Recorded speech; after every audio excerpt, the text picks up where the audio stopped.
Memorial Day of 2004. I listened to my dad give an address at the Memorial Day service. And he gave the address as only a World War II veteran could give. He talked about how he was honored and how it pleased him and his peers that they were referenced as the greatest generation. And then he looked over to the high school band, and he looked over to people who were younger, a younger generation. He said, yeah, it thrills us that we're called the greatest generation, but don't let that be an out for you. You see, you need to choose to be a great generation. Now, the way you choose to be a great generation is you put the cause above yourself. You put the cause of your country, you put the cause of your family, you put the cause of your faith above yourself. To choose to be a great generation, you need to stand in the gap. They stood in the gap against a ruthless dictator called Hitler in World War II. You need to be willing to stand in the gap.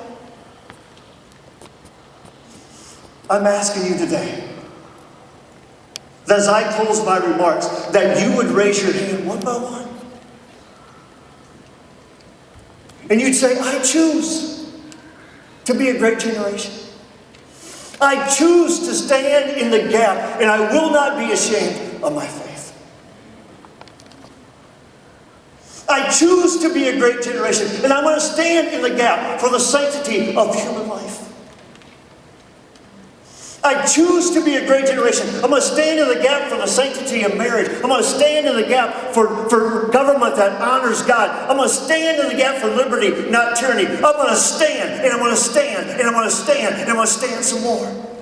And when they knock me down and we have temporary defeat, I'm going to stand, and I'm going to stand, and I'm going to stand again.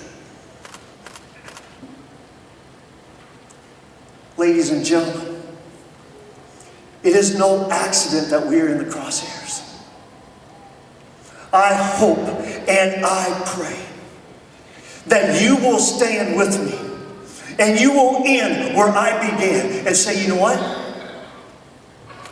I am not going away.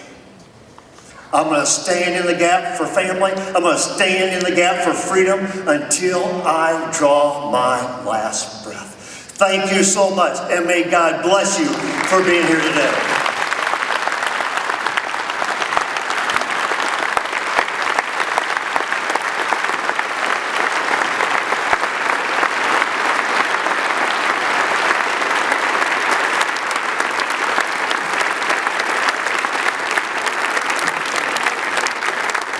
I've got to tell you that